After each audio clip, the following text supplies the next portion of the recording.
오늘 말씀은 스가랴인데 1장 3절부터 보겠습니다. 이거 읽으실 때 제가 오늘 와서 기도하면서 하나님께 하나님 지혜를 주세요. 계속 기도했어요. 하나님의 지혜를 주세요. 계속 기도했는데 하나님이 그런 말씀을 주시더라고요. 하나님의 마음으로 스가랴의 마음으로 이거를 읽어야 된대요. 그러니까 지금 성경 읽으실 때 지식으로 배운다고 생각하지 마시고 이때 상황을 다시 한번 이제 우리가 훑어보면서 소선지서가 이제 한 거의 2달을 안 했나요? 그래서 우리가 이제 맥이 끊겨서 잊어버릴 수 있는데 그 마음 아시잖아요. 아버지께서 애타게 부르시는 마음, 회개하라 외치던 선지자들의 말씀을 아시잖아요. 그 마음이 지금 우리의 10년 가운데 들어와야 돼요. 10년 가운데 그 상태에서 읽어 나가야 되고요. 1장 3절 한번 같이 읽으시겠습니다. 1장 3절 시작. 그러므로 너는 그들에게 말하기를 만군의 여호와께서 이처럼 있으되 너희는 내게로 돌아오라 만군의 여호와의 말이니라. 그리하면 내가 너에게로 돌아가리라 만군의 여호와의 말이니라. 아멘. 이제 제가 성경 목차를 잠깐 보실게요. 소선지서를 들어와서 잠깐 좀 훑고 가야 되는 것 같아서 기억을 다시 상기시키고 이제 스가랴 말라기 남았는데 이제 2달 만에 하는 거라서 조금 이렇게 설명을 하면서 갈 거예요. 우리가 구약 성경을 먼저 보면 구약이 몇 권이에요? 구약이 39권이고 신약이 3구 27에서 27권이잖아요. 구약 3권은 17, 5, 17로 나눈다 그랬잖아요. 그러면 17이 무슨 서라 그랬어요? 역사서. 그냥 따라하게 역사서. 그 다음 5개 중간에 5개 순서대로 하는 거예요. 5개가 시가서라 그랬잖아요. 시가서예요. 그리고 나머지가 또 17권이잖아요. 이게 선지서예요. 선지서. 그러면은 17, 5, 17, 5, 17인데 5만 알면 나누시잖아요. 시가서가 뭐냐면 욥기, 시편, 잠언, 전도서, 아가까지를 시가서로 나눠요. 한번 해보세요. 시작. 욥기, 시편, 잠언, 전도서, 아가. 딱 구약이 보이잖아요. 그러면 17권 역사서, 5권 시가서, 또 17권이 선지서예요. 근데 이제 여기서 역사서 17권에 보면은 그 포로시대 게 있어요. 포로시대 거. 맨 끝에서 찾으시면 돼요. 포로시대 거 뭐뭐고 있어요. 3개. 찾아보세요. 시작. 에스라, 느헤미야, 에스더. 그 다음에 욥기, 시편, 시가서 하니까 우리가 마지막 포로 시대를 우리가 할 때는요. 에스라서하고 같이 갔잖아요. 에스라서하고 느헤미야서하고 에스더하고 다 같이 가요. 그래서 포로 시대 역사서가 성경을 보세요. 성경 목차. 그래서 표시를 해두면 되게 좋아요. 우리 자꾸 잊어버리니까. 에스라, 느헤미야, 에스더가 포로 시대 거예요. 역사서 중에. 그러면 이제 시가서는 역사서게 아니니까 그 다음에 선지서로 가보겠습니다. 선지서를 보면은 우리가 대선지서, 소선지서로 나누잖아요. 이거는 이제 양에 따라 나누는 거예요. 그냥 대선지서가 여기서 이사야, 예레미야, 애가, 에스겔, 다니엘. 지금 대선지서가 몇 개예요? 5권이에요. 한번 읽어보시겠습니다. 시작. 이사야, 예레미야, 애가, 에스겔, 다니엘. 5권이잖아요. 그럼 17권 선지서에서 5권이 대선지서면 소선지서가 몇 권이 나오나요? 12권 나오죠. 맞아요. 그러면 12권은 소선지서가 돼요. 우리가 지금 배우는 게 소선지서인데 소선지서가 호세아부터 된다 그랬잖아요. 호세아 아시죠? 도망갔어. 부인이 도망갔는데 그때부터 해서 쭉 나오는 거예요. 그 다음에 포로시대 게 나와야 되죠. 그럼 끝에서 3개. 포로시대 거 시작. 학개, 스가랴, 말라기. 무조건 끝에서 3개가 포로시대 거라고 생각하시면 돼요. 학개, 스가랴, 말라기. 저번에 학개를 했잖아요. 그러니까 학개하고 스가랴, 에스라, 그 다음에 느헤미야는 전부 다 같이 돌아간다 그랬잖아요. 그래서 성경을 같이 묶어서 읽어야지 이해가 돼요. 조금 이렇게 목록을 보니까 이해가 되세요? 이해가 되시죠? 우리 친구들도 이게 들을 때 지혜와 지식을 주세요. 열어주세요. 이런 갈급한 심령으로 들어야 돼요. 스가랴서로 가시겠습니다. 스가랴는 작은 요한계시록이에요. 작은 요한계시록이라 그래요. 스가랴서를. 그리고 스가랴의 뜻은 뭐냐면 여호와께서 기억하신다 이런 뜻인데요. 이스라엘을 이제 포로에서 돌아와가지고 포로 생활에서 돌아와가지고 성전 건축을 했는데 그 주변 방백들의 반대 때문에 성전 건축이 안 되고 지금 어려운 가운데 있었잖아요. 그러니까 하나님께서 사람들이 자기를 잊은 것처럼 생각하는 거야. 그런데 그런 백성들에게 하나님께서 아직도 너를 기억한다고 있다고 힘을 내라는 메시지를 주는 거거든요. 이 말자체에서 우리가 힘들고 어려울 때 어떠세요? 그런 경험 있으시죠? 하나님이 나를 잊은 것 같은 느낌. 내 기도를 응답 안 하시고 그런 경험 있으신 분 손 들어보세요. 네, 그렇죠. 저도 있어요. 아무 대답이 없는 거야. 그런 답답한 그런인데 이런 마음 가운데 스가랴 이 백성들이 포로 후에 돌아온 백성들이 있었던 거예요. 포로 초기 후기 나누면 이게 후기 선지자예요. 후기 선지자가 누구냐면 학개하고 스가랴예요. 학개하고 스가랴는 동시대 사람이에요. 학개와 함께 포로 생활에서 돌아온 유대인들이 성전 재건을 하도록 각성시키는 부름을 받았어요. 이 학개와 스가랴는 거기 에스라 6장 14절에 나와요. 에스라 6장 14절에 이 스가랴는 뭐냐면 여기 읽어보면은 1장 1절 한번 읽어보시겠습니다. 스가랴 1장 1절 시작. 다리오 왕 제2년 8째 달에 여호와의 말씀이 이또의 손자 베레가의 아들 선지자 스가랴에게 임하니라 이르시되 아멘. 여기서 이또의 손자이며 베레가의 아들인 스가랴라 그랬잖아요. 스가랴는 제사장 족속인 레위 부족인 제사장 족속의 후손이에요. 그러니까 레위 족속의 후손이에요. 스가랴는. 그리고 스가랴는 바벨론에서 태어났어요. 바벨론에서 태어났고요. 스가랴는 어린 나이에 활동한 선지자예요. 이또는 제1차 포로기한 했잖아요. 제1차 포로기한에 누구에 의해서 주도됐다 그랬어요? 스룹바벨과 여호수아에서 주도됐잖아요. 제사장으로 돌아온 22명 가운데 한 명이 이또예요. 그거는 느헤미야 12장 4절에 나와요. 필요하신 분은 찾아보세요. 그 12장 16절에는 이분이 한 제사장 집안의 우두머리로 등장해요. 여기 스가랴 아버지 베레가라는 이름이 이제 에스라 5장 16, 14절에서 안 나오는데 그냥 이또의 손자 스가랴로 나오는 건 베레가가 일찍 죽은 것으로 추측하고 있어요. 그렇기 때문에 그렇게 얘기한다고 얘기해요. 이 기록 대상은 누구냐면 귀환한 이스라엘 백성이 기록 대상이에요. 그 연대를 보면은 이스라엘이 남유다가 북이스라엘은 몇 년도에 멸망했지요? BC 722년. 괜찮아요. 계속 들으면 기억나요. 그럼 남유다가 몇 년도에 멸망했다 그랬죠? 586년에 멸망했어요. 이제 그래야지 성경이 좀 쉽게 보이기 때문에 계속 설명하는 거예요. 이 이스라엘 백성이 언제 포로 귀환했냐면은 538년에 고레스가 이제 바벨론을 점령했는데 거의 2년 후에 돌아오는 기간 뭐 해가지고 536년에 돌아왔다고 얘기해요. 언제요? 536년.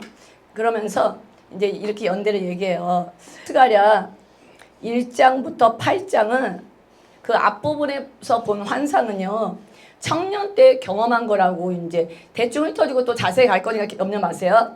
1장부터 8장은 스가랴가 청년 때 경험한 것으로 보여요. 스가랴 2장 4절 한번 읽어보시겠습니다. 시작. 이르되 너는 달려가서 그 소년에게 말하여 이르기를 예루살렘은 그 가운데 사람과 가축이 많으므로 상관없는 성읍이 될 것이라. 이 말씀 때문에 이제 젊었을 때 기록했을 거라고 이제 하고요. 청년 때. 그 다음에 7장과 8장은 2년 후인 BC 518년의 일이라고 얘기하거든요. 그러니까 이제 처음 1장과 8장은 BC 520년이에요. 마지막 9장 있잖아요. 9장에서 14장은 BC 480년에서 470년 사이일 거라고 얘기하는데 그거는 왜 그러냐면 9장 13절에 보면 헬라 언급이 있어요. 헬라가 BC 480년에 패권을 장악했거든요. 그래서 BC 480년에서 470년 사이에 9장에서 14장을 썼을 거라고 얘기해요. 그 연대는 보니까 이 연구하는 분들이 약간 다르게 얘기하는 경우가 있어요. 근데 제가 볼 때 이게 조금 더 가깝다고 제가 생각해서 이렇게 말씀드리는 거예요. 그러니까 스가랴서를 구성하고 있는 예언의 말씀들은 BC 520년에서 BC 475년이에요. BC 520년이 언제냐면은 성전을 다시 건축한 해예요. 학계에 의해서. 그게 BC 520년이에요. 그때 다시 활동했는데 여기 주제를 보면은 시온을 기억하시는 여호와예요. 여기 시온을 하면은 시온이라는 건 이스라엘 백성을 뜻하고요. 그 다음에 이제 예루살렘 성, 예루살렘을 뜻해요. 시온은. 핵심어는 뭐냐면 순종, 메시아, 예루살렘, 여호와의 날이 이제 핵심어로 들어가고 있어요. 여기서 스가랴는 이스라엘의 축복의 여부는 하나님께 대한 백성의 순종에 달려있음을 알려줘요. 우리가 이게 순종이 굉장히 중요한 게 뭐냐면요. 순종. 하나님이 우리에게 바라는 게 뭐예요? 순종이에요. 뭐에 대한 순종? 말씀 순종. 근데 지금 많이 싸우고 있지. 전투를 벌이지 않으세요? 말씀에 순종하기 위해서 어떠세요? 하나 말씀이 끝나면 또 하나 말씀을 내 가슴에 못을 박아주세요. 그러면 그 말씀 순종. 내 안에 있는 교만을 드러내. 아니 우리가 교만 안 한 줄 알았는데요. 굉장히 교만해요. 아세요? 정말 교만해요. 그래서 하나님께서 교만은 패망의 지름길이라 그랬는데 우리 삶 속에서 계속 순종을 원하세요. 그러니까 우리 하나님은 우리의 감정을 무시하지 않는다는 거 아셔야 돼요. 무시하지 않고 하나님께 토해내셔야 돼요. 위로하시고 안아주세요. 근데 하나님이 위로하시고 안아주시면서 우리를 어디로 이끄시냐면 순종으로 이끄세요. 이게 위로도 없고 안아주심도 없고 바로 순종해! 이게 아니라는 거예요. 그러니까 하나님의 마음이 이해가 되는 거예요. 나를 이해하신대요. 나를 이해하시는 하나님. 이런 하나님을 겪으면서 순종으로 들어가셔야 돼요. 또한 여기에는 다가온 메시아, 이 책의 중심 내용이에요. 다가올 메시아에 대해서 얘기하고요. 장차 오신 메시아를 뚜렷하고 분명히 증거하고 있어요. 하나님이 자신을 잊으셨다고 이제 이스라엘 백성들이 지금 이제 하나님이 자신을 잊으셨다고 생각할 때 학개와 스가랴 선지자를 통해서 하시는 말씀이 뭐냐면 아니야, 잊지 않았어. 내가 너를 잊지 않았어. 힘을 내라는 메시지를 지금 주는 거거든요. 연대와 배경을 볼게요. 다시 한번 볼게요. 아까 스가랴 사역이 BC 520년에부터 시작했다 그랬잖아요. 다리오 왕 2년이니까 다리오가 왕이 된 게 BC 522년이에요. BC는 빼기로 가셔야 돼요. 2년 후가 돼서 BC 520년이 된 거예요. 그때는 학개가 예언의 말씀을 전했던 때예요. 근데 학개와 스가랴의 사역의 공통점은 뭐냐면 이스라엘 사람들을 막 이렇게 힘을 줘가지고 성전 재건을 돕는 일이었거든요. 그런데 특히 스가랴는 어떤 일에 더 집중했냐면 영적인 리바이벌, 한마디로 영적인 리바이벌, 하나님 중심의 영적인 삶을 더 강조한 게 이 스가랴예요. 바벨론으로 돌아온 유대인들을 대상으로 그 성전 건축을 넘어서 메시아 왕국의 도래를 예언하고 있어요. 메시아 왕국의. 그래서 제가 이거를 하다가 목사님이 받아가시죠. 이게 제가 할 내용이 아닌 것 같은데요. 그래가지고 목사님이 이따 해놓으면 더 자세히 얘기해 드린대요. 그러니까 저한테 들으시고 나중에 목사님한테 더 자세히 얘기 들으세요. 막 끝에 가니까 너무 부담스러워지는 거 있죠, 막. 70년 후에 다시 예루살렘에서 돌아올 거라는 예언을 그 성전 중심으로 생각할 경우 586년에 성전이 이제 붕괴되었다고 그랬잖아요. 바벨론에 의해서. 그러면 거기서 586년에서 70년을 빼면 언제냐면요. 516년이에요. 그러니까 586년에 성전이 붕괴되고 536년에 다시 성전 공사를 했잖아요.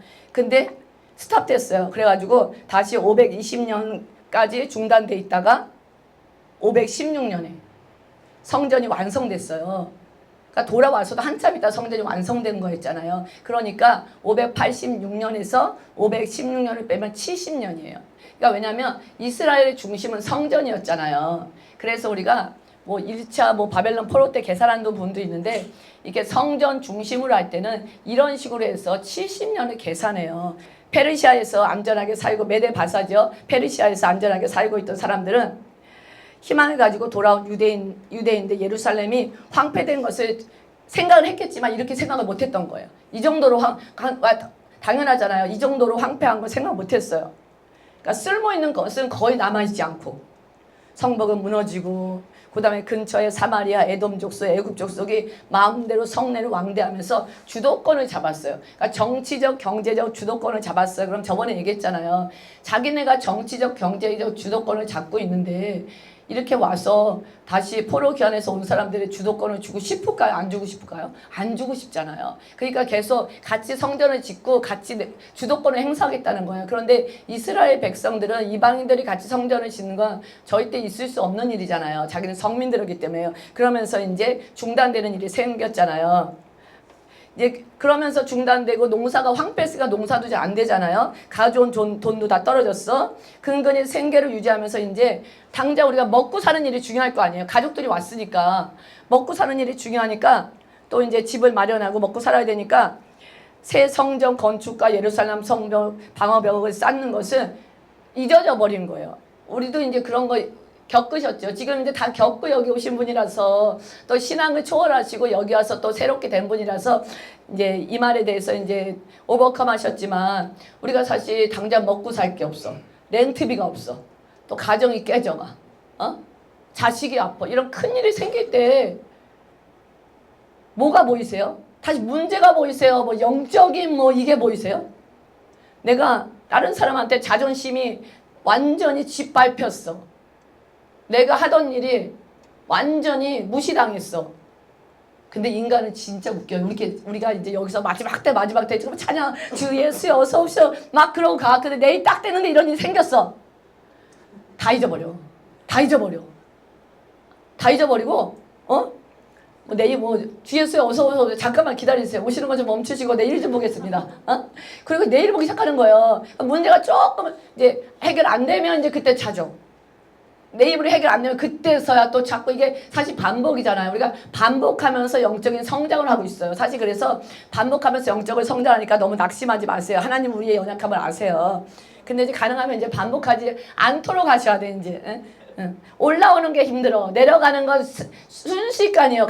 지금 가서요. 집에 가서 부부싸움 한번 해보세요.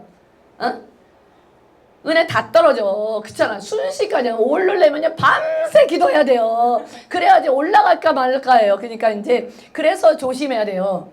여기에 지금 이날에 그 성전이 재건하는 것도 중요한데 무엇보다도 시급한 문제는 영감 있는 영적인 지도자가 필요했어요. 영적인 지도자. 영적 우선권을 강조하고 신정 조치를 통해 공통의 삶을 부활시키는 일이 당면 과제였어요. 그래서 스가랴 선지자가 가서 이걸 한 거예요. 우리가 이제 신앙생활 하시면 아시잖아요. 혼적인 것도 필요하고 육적인 것도 필요한데 가장 필요한 게 영적이라는 거. 그러니까 이제 힘들고 지치고 나온데 와서 기도하시고 찬양하고 예배 드리시는 거잖아요. 우리 가정에 이 영적인 리더 한 사람만 있으면 가정이 살아요. 힘내세요. 남편이 말 안 듣는다고, 와이프가 말 안 듣는다고, 자녀가 말 안 듣는다고 넘어지지 마세요. 넘어지는 건 이제 더 이상 해보세요. 더 이상 내 거 아니야. 더 이상 내 거 아니야. 왜냐면 그동안 지겹게 넘어졌잖아요. 그쵸? 아주 수두로 넘어졌잖아. 학교에서 넘어지고, 집에서 넘어지고, 회사에서 넘어지고, 넘어지고, 이제 넘어질 것도 없어, 이제. 하도 넘어져가지고. 그렇잖아. 그래서 더 이상 넘어지지 마시고요. 교회 안에서 영적인 리더 한 명만 있으면 교회가 살아요. 근데 두세 명이 있어 보세요. 그럼 어떻게 되겠어요? 10명, 20명 있어 보세요. 사역하는데 3명만 마음이 합해지면 사역이 일어나요. 3명만 합해지면. 이 나라 이 민족이 일어나는 건 가정에서 먼저 영적인 리더가 하나 생겨야 되고 그 영적인 리더가 교회에 와서 영적인 리바이벌을 일으켜야 되고 주위에서 번져나가서 이 나라 이 민족 세계가 일어나는 거야.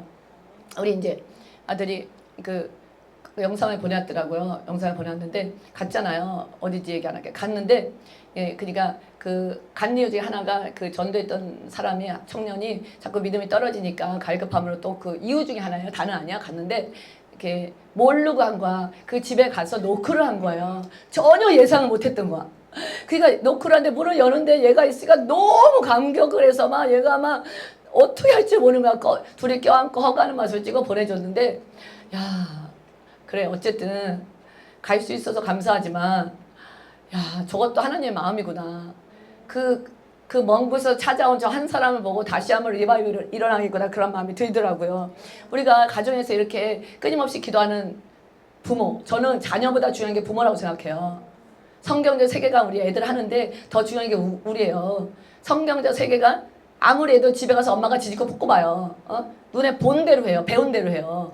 그러니까 정말 우리 교회에 중요한 건 우리 어른들이라는 거, 집사님들이라는 걸 인식하셔야 돼요. 우리 권사님들, 집사님들이 가장 중요한 우리 교회에서, 가정에서 중요한 분들이라는 거. 이 신약에 이 스가랴서의 말씀이 70번 언급돼요. 듣고 나면 또 여기 있었구나 하시고 요한계시록에 28번 언급이 돼요. 이제 말씀을 한번 보여주세요. 내용을 제가 전체로 한번 훑고 갈게요. 오늘은 그냥 시간 되는 대로만 하고 끊을 거예요. 다 준비 안 할 거니까 시간 되는 거 할게요. 내용을 보면요. 이게 제1부 여기 스크린을 봐주세요. 여기는 메시아 왕국에 대한 환상과 현재의 명령인데 그 이제 이거를 이중적 해석해서 메시아 왕국이라고 얘기해요. 이스라엘에 대한 예루살렘 성전에 대한 환상과 현재의 명령이라고도 할 수 있어요. 첫 번째 1장 1절부터 6절이 회개 촉구예요. 회개를 촉구해요. 그리고 이제 1장 7절부터 6장 8절이 스가랴의 8가지 환상이에요. 8가지 환상이고요. 이거는 계속 제가 이제 계속 하면서 보여드릴 거예요. 8가지 환상이 있는데 첫 번째가 말들 환상, 두 번째가 넷불과 대장장이 환상. 이 환상이 꿈에서 본 게 아니에요. 실제로 그러니까 실제로 오픈 이미지가 오픈이 된 거예요. 오픈. 그러니까 눈이 열려서 본 환상이에요. 직접적으로. 그 다음에 이제 청량하는 자, 대제사장 여호수아, 5번째 순금 등대, 6번째 날아가는 두루마리, 7번째 에바 안에 앉은 여인, 8번째 네 병거. 그 다음에 이제 여호수아의 6장 9절부터 15절까지가 여호수아의 면류관이 나와요. 그 다음에 7장 1절부터 3절까지가 금식에 대한 질문이 나와요. 그리고 이제 5번째는 스가랴 4가지 메시지가 나와요. 7장 4절부터 8장 23절. 4가지 메시지가 뭐냐면 첫 번째 위선을 책망하고, 두 번째 회개를 촉구하고, 세 번째 이스라엘이 회복되고, 네 번째 예루살렘의 영광스러운 장래가 일러요. 그 다음에 이제 9장 1절부터 14장 21절 여기가 이제 미래의 메시아의 도래에 대한 예언이에요. 얘기인데 성경 말씀인데요. 첫 번째는 이제 배척받는 메시아. 그래서 첫 번째가 열국에 대한 심판, 메시아의 두 번째 메시아의 도래, 세 번째 배척받는 또 이제 메시아. 그 다음에 2부 두 번째에서 메시아의 통치가 나와요.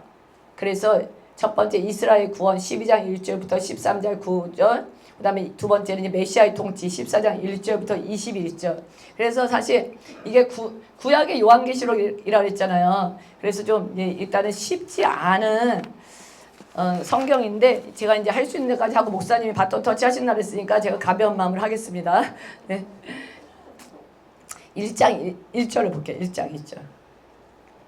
네, 말씀은 1장 1절 천천히 읽으시겠습니다. 시작. 다리오 왕 제2년 8째 달에 여호와의 말씀이 이또의 손자 베레가의 아들 선지자 스가랴에게 임하니 이르시되 1장만 읽는데요. 여기서 스가랴가 자신을 누구라 그랬어요? 선지자라 그랬어요. 선지자. 그렇잖아요. 선지자는 이 선지자에 해당하는 나비라는 뜻인데 히브리어인데요. 그러니까 하나님에 의해 대변인으로 부르심을 받은, 다시 말하면 하나님 말씀을 전달하는 자예요. 선지자가. 그런 의미인데요. 스가랴는 자신을 선지자라고 이름했어요. 그러면서 이제 선지자로 딱 그 사명을 받았음을 확증시켜주고 있어요. 1절부터 나는 지금부터 하나님 말씀을 전달할 거야. 그러므로 나는 선지자야. 아까 스가랴가 어떤 직분을 가지고 있다고 했어요? 누구의 자손이라고 했어요? 제사장이라고 했잖아요. 근데 제사장이라고 안 하고 여기서 선지자라고 하고 있어요. 1장 1절부터 6절까지 있잖아요. 1장 1절부터 6절까지는 여기서 날짜가 나오잖아. 언제라고 이제 제2년 다리오 왕 제2년 8째 달이라고 나오는데 그게 제2년이 주전 BC 520년. 여기서는 음력식으로 따지면 돼요. 10월 중순부터 11월 중순까지를 얘기해요. 우리가 학계 1장 1절을 보면은 한번 잠깐 볼까요? 바로니까 학계 1장 1절을 한번 봐주세요. 시작. 다리오 왕 제2년 6째 달 곧 그 달 초하루에 여호와의 말씀이 선지자 학계로 말미암아 사이드의 아들 유다 총독 수룹바벨과 여호사닥의 아들 제데사장 여호수아에게 임하니라 이르시되, 여기 이제 학계가 활동했던 시대가 다리오 왕 제2년 6째 달이라고 나오잖아요. 그달 초하루라고 나와. 정확히 날짜를 초하루라고 나와요. 그래서 그게 언제냐면은 BC 520년 8월 29일이에요. 8월 29일, BC 520년 8월 29일이에요. 그러므로 스가랴는 학계와 동시대라는 사람인데, 스가랴 여기서 학계가 활동한 게 BC 50년 8월 29일이라고 했고, 아까 스가랴가 활동한 건 BC 520년 10월 중순부터 11월 중순까지라고 했잖아요. 8월, 9월, 10월. 거의 뭐 두 달에서 세 달 후에 누가 나온 거예요, 지금? 스가랴가 나온 거예요. 여기서 보면은 그때 그랬잖아요. 왜 날짜를 이렇게 정확히 썼냐면 이게 그냥 어디서 그냥 떠다 놓은 글이 아니라 히스토리야, 역사야. 역사 속에서 역사, 하나님이라는 걸 정확히 해서 여기는 학계에서도 마찬가지지만 날짜를 정확히 했어요. 그러므로 스가랴는 학계와 동시대 사람이에요. 아까 이또 제사장은 또 이제 한 번 더 말씀드릴게요. 수르바벨 여호수아와 함께 포로 1차 귀환한 거잖아요. 그때 예루살렘으로 귀환한 제사장 중 한 명이라 그랬어요. 느헤미야 12장 4절 16절에 나왔어요. 그래서 스가랴는 포로 중에 태어났다 그랬죠. 그러니까 이스라엘로 귀환할 때 상당히 어렸을 거예요. 그는 하나님의 부르심을 입기 전에는 제사장이었어요. 1장 이제 시작. 여호와가 너희의 조상들에게 심히 진노하였느니라. 스가랴는 거룩하고 정의로우신 하나님께서 반드시 죄를 처벌하신다는 사실을 여기서 강조하고 있어요. 강조하는 것을 자신의 메시지를 시작하고 있거든요. 심히 노하였다. 그리고 언약의 하나님은 포로 이전의 조상들이 그 언약을 파괴했잖아요. 언약을 파괴한 거예요. 모세 율법을 언약을 파괴했잖아요.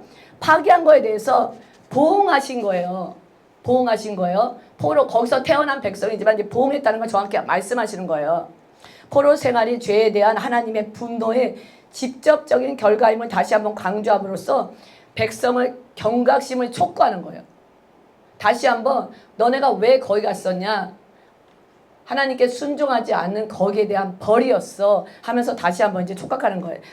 다시 한번 리마인드 시켜주는 거예요. 1장 3절 읽으시겠습니다. 시작. 그러므로 너는 무리에게 고하기를 만군의 여호와께서 이처럼 이르시되 너희는 내게로 돌아오라 만군의 여호와의 말이니라. 그리하면 내가 너에게 돌아가리라 만군의 여호와 말이니라. 여기서 뭘 촉구하는 거예요? 회개를 촉구하는 거예요. 회개를 촉구하고 있는데 이것은 하나님의 충만한 축복을 개인적으로 경험할 수 있는 조건 중에 하나가 뭔지 아세요? 회개예요. 회개. 여기서 3번 만군의 여호와 만군의 여호와 만군의 여호와가 나오죠. 그거는 3번을 했다는 거는 삼위일체 3번 하나님이 얘기하잖아요. 여호와의 권위 있는 선언을 얘기하는 거예요. 권위하는 선언으로 회개하고 나한테 돌아오라는 거예요. 회개하고. 우리가 복음을 전파할 때 굿뉴스를 전파하고 나서 회개를 전파 안 하시는 분이 있어. 회개 없는 구원은 없어요. 회개 없는 구원은 없어요. 우리가 회개할 때 하나님이 이제 은혜를 경험하게 되는 거고요. 만군의 여호와는 역사의 주관자예요. 하늘과 땅에 있는 모든 권세를 주관하고 자신의 뜻을 성취하시는 분이에요. 우리가 여기에서 잘 생각하셔야 돼요. 지금 우리 이번에 이제 청년 집회 때 목사님 설교하고 뭐 인간 같은 뭐 인간처럼 뭐 자기가 스스로 생각할 수 있는 뭐 그건 뭐라 그랬대? AI가 아니라 뭐라 그랬어? AGI? 그게 나온다고 4년 뒤에 그런 얘기를 하면서 목사님이 설교하셨는데 그런 얘기 들으면요 어떨 때는 막 어이 뭐야 이거 하나님 계시 안 계시 그럴 수 있잖아요. 그리고 막 세상에서 악한 자들이 활동하고 그럴 때 이제 그럴 수 있는데 정확히 자신에게 리마인드해야 돼요. 역사의 주관자는 누구시라고요? 하나님이세요. 만군의 여호와. 모든 군대의 여호와라는 거야. 전쟁에서 모든 군대 리더가 주인이 여호와시라는 거, 모든 권세의 주권자라는 거야. 그래서 우리 하나님은 자신의 뜻을 성취하십니다. 아멘? 아멘. 이걸 믿지 않으면 하나님에 대한 신뢰가 깨져요. 하나님에 대한 신뢰가 깨져. 하나님이 이렇게 하신다는 걸 믿지 않으면. 그래서 우리 삶 속에서 신뢰가 깨져요. 하나님이 뭐 그렇게 하실까? 내가 기도했는데 뭐 응답하실까? 여러분 많이 생각하셨죠? 기도가 잘 안 될 때. 아니 안 이루어질 때. 근데 이렇게 하나님을 철저하게 이분에 대해서 우리가 하나님이 누구신지 알지 않으면은 신뢰가 깨져요. 그래서 정확히 아셔야 되고요. 자기 선지자를 통해서 전달된 만군의 여호와의 말씀은 내게로 돌아오라 그러면 내가 너에게로 돌아가리라. 이게 우리가 내게로 돌아오면 하나님께서 돌아오신다고 말씀하시는 거거든요. 이게 말라기 3장 7절에도 똑같이 말씀하세요. 하나님은 절대로 믿는 자를 버리지 않으세요. 아세요? 모르세요? 절대 버리지 않으세요. 그럼 누가 하나님을 버려요? 인간이네. 맞아. 우리 인간이 버리는 거야. 인간이. 내가 버리는 거예요. 내가 버린다는 건 명시. 하나님 절대로 안 버려요. 오늘도 전도하다가 앤드류라는 분을 만났어. 딱 이렇게 제가 전도하기 전에 기도했어요. 하나님, 내가 맨날 전도지만 주지 말고 한 사람을 만나서 좀 얘기 좀 하게 해주세요. 막 기도했더니 딱 한 사람이 나한테 왔어. 직접. 내가 거리도 않았는데 제가 발걸기로 말 시키는데 발걸기도 안 했는데 나한테 쓴 거야 갑자기. 그래서 완전 캐네디언이. 그래서 영어도 못하는데 좀 쫄잖아. 막 영어도 못하는데 막 서 있어. 근데 이제 뭐 하나님의 능력으로. 근데 막 말을 하는 거예요. 사실 뭐 100% 제가 알아듣겠어요. 하는데 이게 막 설명. 근데 그분들이 얘기하는 내용 거의 비슷해요. 종교는 뭐 다 다 하나님은 뭐 누구 믿는 하나님은 똑같고 막 그렇게 얘기하는 거예요. 그래가지고 제가 나중에 이제 하다가 이렇게 기도를 해주다가 했더니 기도해주다가 그랬더니 자기가 또 나를 기도해준대. 그래 나 기도해야 돼. 그 다음 내가 기도할게 했더니 내가 너무 담대하게 나오니까 기도를 안 해주더라고. 나 기도하려고 했거든요. 그래서 내가 그랬어. 그럼 내가 기도할게. 그러니까 뭐 괜찮대 막 그러면서 웃으면서 그러는 거예요. 그래가지고 내가 그러면 너 내 테스트머니 들어봐서 막 테스트머니를 했어요. 그랬더니 막 감격을 조금 하더라고요. 그래서 우리 한국에서 집사님 있죠. 한국에서 우리 집사님 테스트머니를 했어요. 그랬더니 막 지긋하더라고 막. 그러면서 막 감격을 해요. 그래가지고 너 감격만 하지 말고 이게 너의 테스트머니가 돼야 돼. 너가 하나님 만나야 돼. 그러면 어떻게 만날 수 있냐면 너가 회개하고 하나님을 찾아. 그러면 하나님은 너한테 오셔. 일단은 그렇게 하겠다는 얘기 안 했어요. 그 사람이. 근데 계속 얘기하니까 하더라고. 그러면서 내가 이름이 뭐냐니까 앤드류 그래서 내가 놀랬어. 야, 그 바이블 네임 아니냐? 그래서 그때 바이블 너 그러니까 신앙생활을 어렸을 때 했대요. 그 교회 다녔대. 그럼 너는 왜 네가 예수님을 잘 모르냐면 너는 개인적인 테스트머니가 없기 때문에 그래. 테스트머니를 지금부터 가져. 그 얘기를 해서 그 얘기를 한 건데 우리가 이렇게 전도를 하다 보면 또 이렇게 만나다 보면은 이제 우리 집사님도 막 열심히 우리 김진희 집사님도 열심히 하시더라고. 한 명을 만나고 보니까. 그래서 보면은 이렇게 사람들이 오잖아요. 근데 담대하게 얘기하셔야 돼요. 회개해. 돌아와.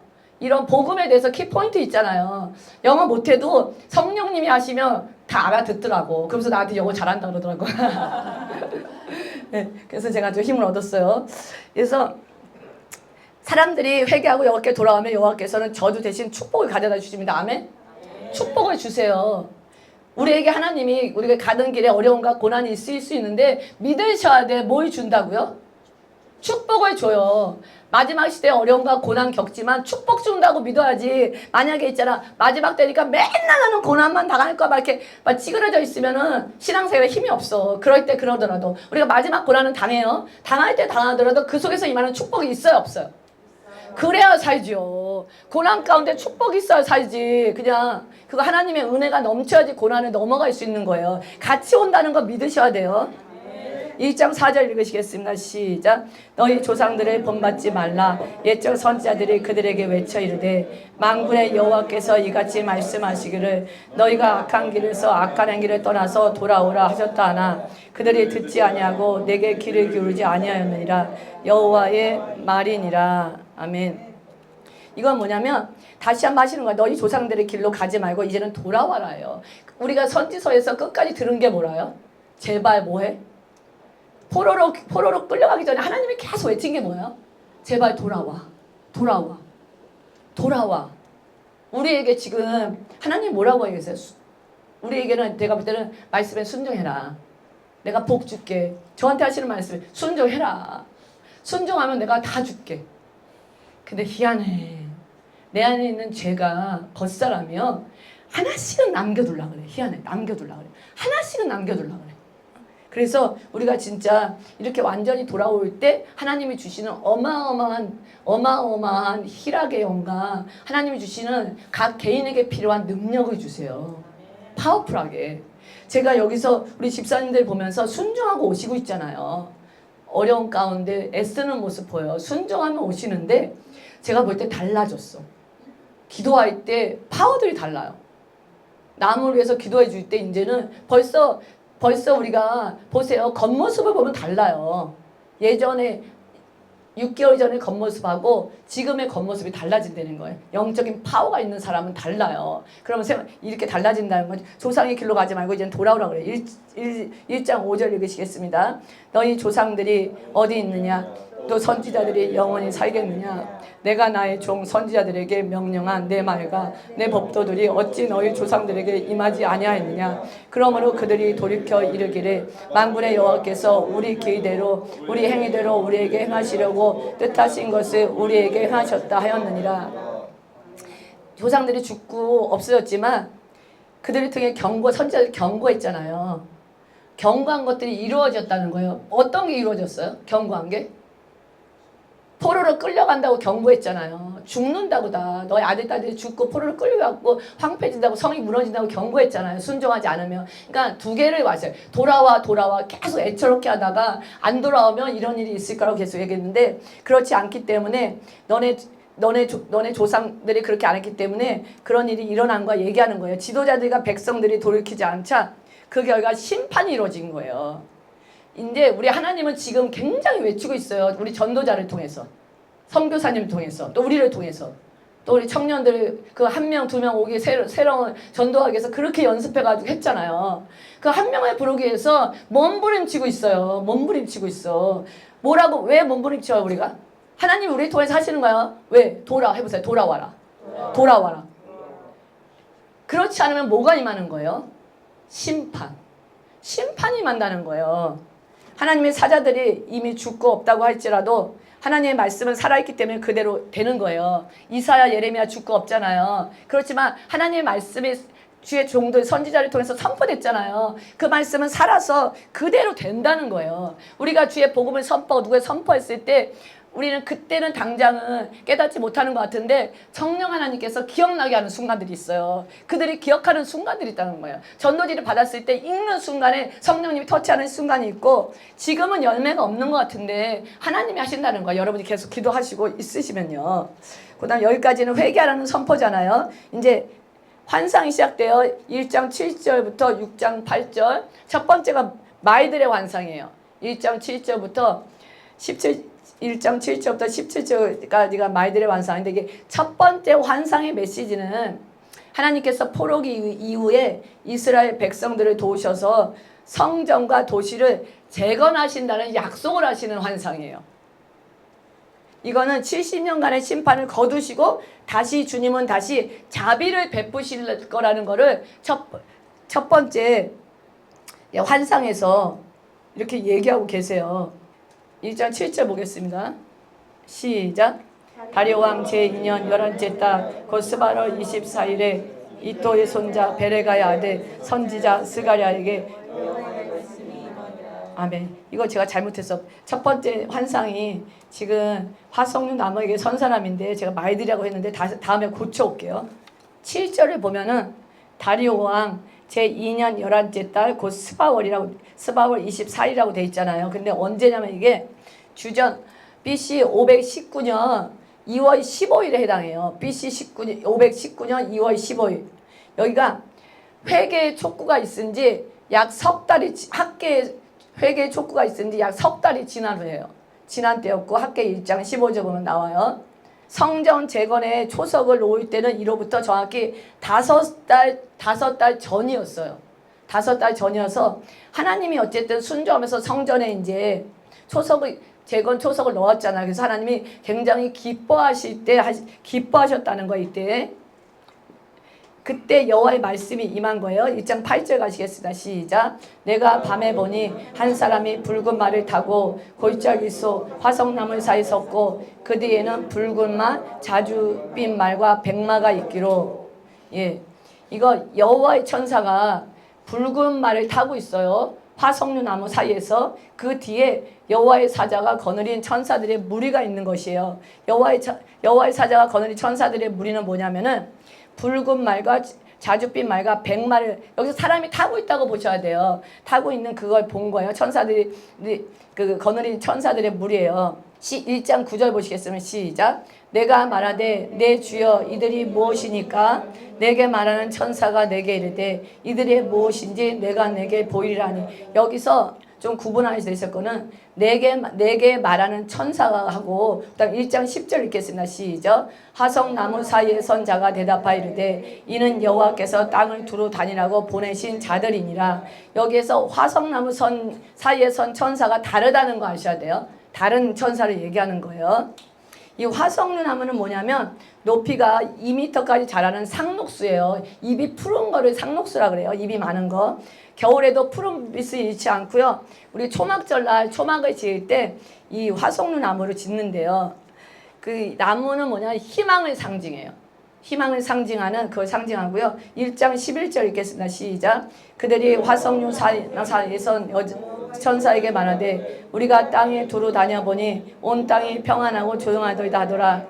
이거는 여호와께서 그들 사자들을 땅 곳곳에 그 말 탄 사람들 있잖아요. 빨간 말, 자줏빛말, 백말 그런 탄 자들을 보내어서 세상에 무슨 일이 일어나나 이거 이제 관찰하시는 건데 여기에서 하나님은 세상에 일어나는 모든 일을 알고 계신다는 점을 말해주고 있어요. 화석류 나무 선자가 여호와의 천사라 했잖아요. 말을 탄 사람들은 그에게 전 세계가 안전하고 평안하다고 지금 보고를 하고 있는 거예요. 갔다 오니까 전 세계를 돌아다 보니까 전 세계가 안전하고 평안하다고 지금 레포트 보고를 하고 있는 거거든요. 그때 어땠냐면은 그때 그 제국들 있잖아. 제국들이 외적으로는 되게 평안했어요. 평안했어요.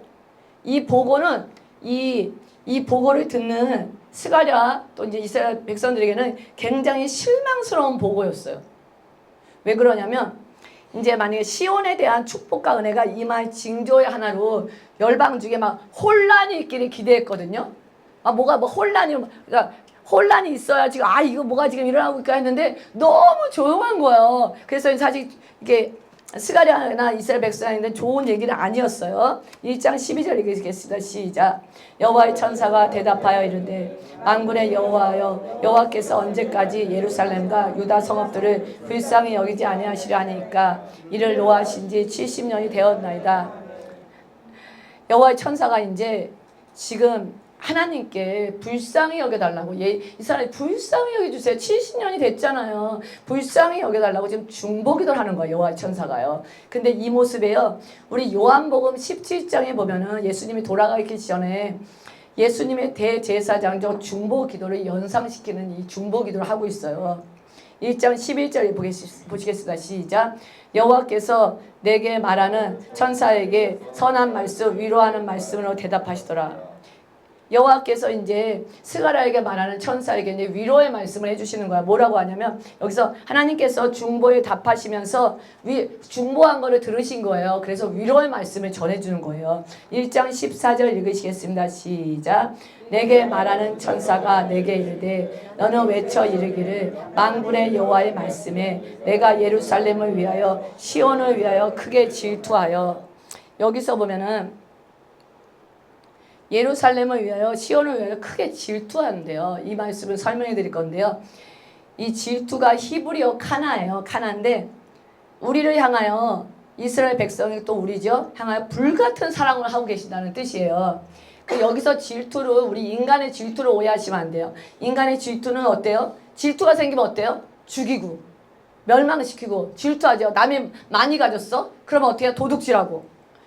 이기적인 열망이지만 하나님의 카나는요. 그 질투는 어떤 악도 허용하지 않는다는 그 여러 가지 의미 중에 하나가 들어있어. 어떤 악도 허용하지 않는 게 하나님의 질투고요. 또는 이 카나는 생명을 줘요. 생명을 더 풍성하게 하고요. 또 사랑하는 사람을 지키고 보존하고 번성케 하는 그 열망을 질투라고 얘기해요. 히브리어 카나에서는요. 성경을 읽으실 때 질투를 우리의 질투라고 해석하면 안 돼요. 이것이 의로운 하나님의 질투예요. 카나가 또 어떤 뜻을 가냐면 결혼한 부부 사이 있잖아요. 결혼한 부부 사이에 한쪽이 불충분하고 또 속이고 또 가정을 파괴하는 짓을 할 때요. 다른 한쪽이 느끼는 분노를 말한대요. 분노. 분노를 말하고요. 신랑 대신 예수님께서는 또 신부의 교회를 사랑하시잖아요. 그렇기 때문에 영원한 사망의 길에 빠지지 않게 하려고요. 각종 유혹자들을 보실 때 굉장히 흥분하시는 걸 말해요. 이 분노. 흥분하신다는 거예요. 그렇다고 예수님께서 여기서 오해하지 마. 아까 얘기했지. 불완전하고 미숙한 인간이 가진 약한 감정을 가졌다는 뜻은 절대 아니에요. 오해하고 듣지 안 돼요. 하나님의 전적인 분노는 그분의 전적인 사랑에 의한 거예요. 사랑에 의한 분노예요. 우리가 막 분노해서 내는 우리 사랑에서 나오는 분노를 느껴보신 분 있어요? 진짜 사랑에서 나오는 분노. 사실 우리가 하나님이 아니기 때문에 거기까지 못 가더라도 비슷하게 간 분들이 계실 거예요. 1장 15절 읽겠습니다. 시작. 안일한 여러 나라들 때문에 심히 진노하나니 나는 조금 노하였거늘 그들은 힘을 내어 고난을 더하였습니다.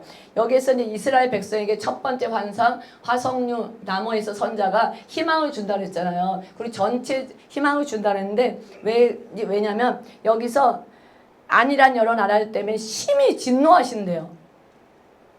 하나님은 이스라엘 백성에게 조금 노하셨는데 바벨론이나 그런 이스라엘을 점령했던 백성들 있잖아. 아수르 같은 나라들 있잖아. 그들은 힘을 내서 고난을 더하였습니다. 그러니까 너무 못되겠다는 거예요. 너무 악하게. 그거에 대해서 하나님이 심히 진노하신다는 거예요.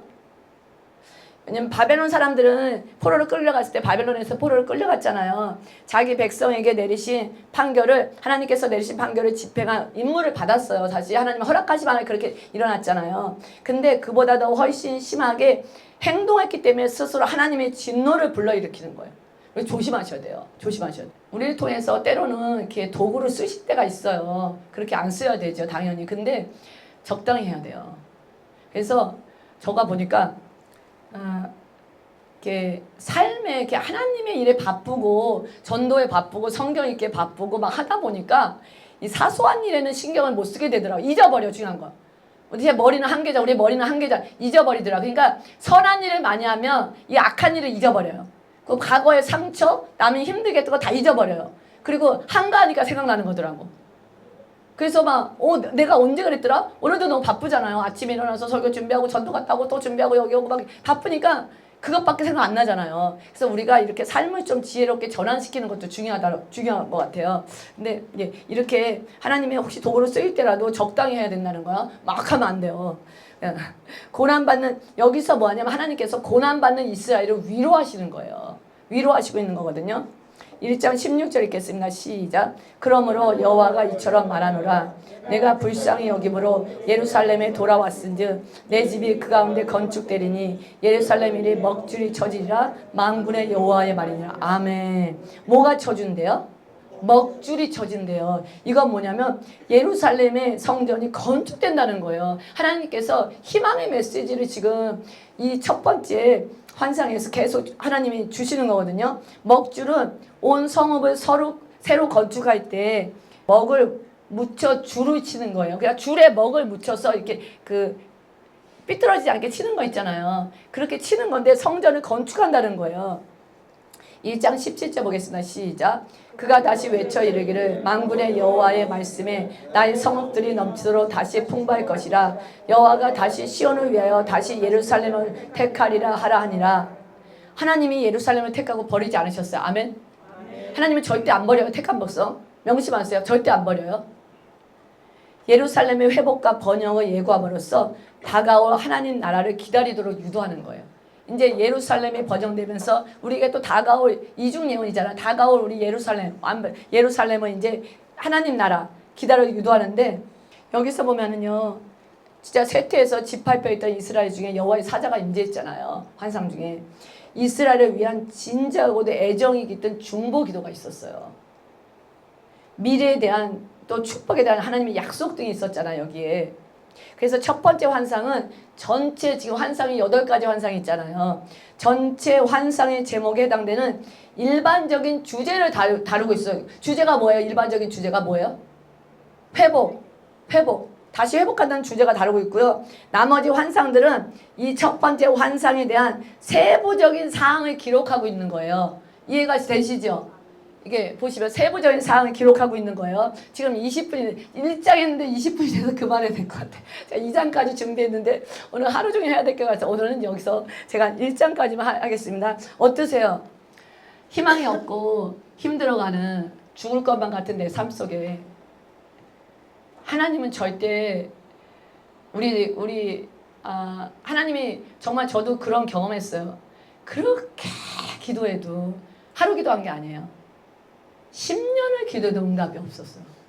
근데 지나고 나니까 하나님이 그 속에 많은 응답을 하셨더라고요. 근데 그때는 왜냐하면 내가 원하는 응답은 이거기 때문에 내가 원하는 응답을 안 주면 모든 게 응답이 아니었어요. 그러니까 막혀도 한참 막혀. 그러니까 근데 10년은 딱 어떤 응답 받았어요. 받고 기도한 응답을 받고 뒤돌아봤더니요. 10년이 나의 응답이었어. 근데 그때는 얼마나 괴로운지 아세요? 그렇게 따라 나랑 얘기해주고 길 가도 얘기해주고 하나님 하면 사랑해 하고 얘기해주고 하나님 하면 뭐 쏙닥쏙 하나님이 쏙닥쏙닥도 안 하시고 완전 대답도 안 하시고 질문에 막 너무 답답함이 있죠. 죽을 것 같은 답답함 아세요? 숨이 막혀서 죽을 것 같아요. 죽을 것 같고 세상에 나 혼자밖에 없는 것 같고 아무도 나를 도와주지도 않는 것 같고 이런 이제 사방이 막혀있는 느낌에 그런 느낌을 내가 품고 있으니까 아무리 하나님이 열어줘도 그게 복이라고 느껴지지 않아. 주변에서는 하나님이 너의 길을 열어준다고 하는데 저한테는 하나도 안 느껴져. 근데 하나님이 그거 딱 끝나고 나니까 이거는 나를 위한 것을 고백이 되더라고요. 우리에게 이런 어렵고 힘든 순간 근데 사실 보면 이제 하나님이 저를 뒤바꾸기 위해서 그런 과정이 정말 필요했고 또 우리의 죄 때문이죠. 우리 목사님의 죄, 나의 죄를 하나님이 드러내고 찢기 위해서 또 이제 그런 과정이 필요했기 때문에 하나님은 꼭 주셨어요. 주셨다고 저는 개인적으로 생각해요. 근데 이럴 때 하나님께서 정말 잊었다고 생각했지만 그분은 절대 우리를 나중에 하지만 눈동자, 우리를 절대 하나님의 눈동자 잊지 않으시다. 여러분 한 분 한 분을 하나님의 눈동자로 여기신다는 거예요. 이렇게 이제 일하면서 깨달아지는 순간들이 있어요.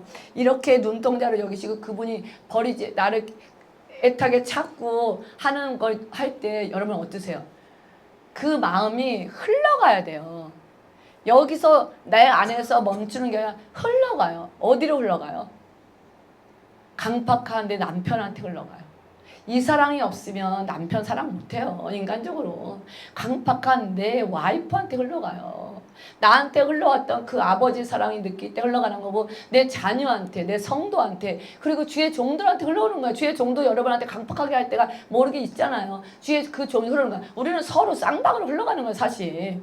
성도가 주의 종에 흘러오고 주의 종이 성도에 흘러오고 이렇게 흘러면서 단점이 보여도 감싸주게 되는 거고 서로가 이러면서 이게 더 넓어지면 믿지 않는 영혼들에게 흘러가는 거예요.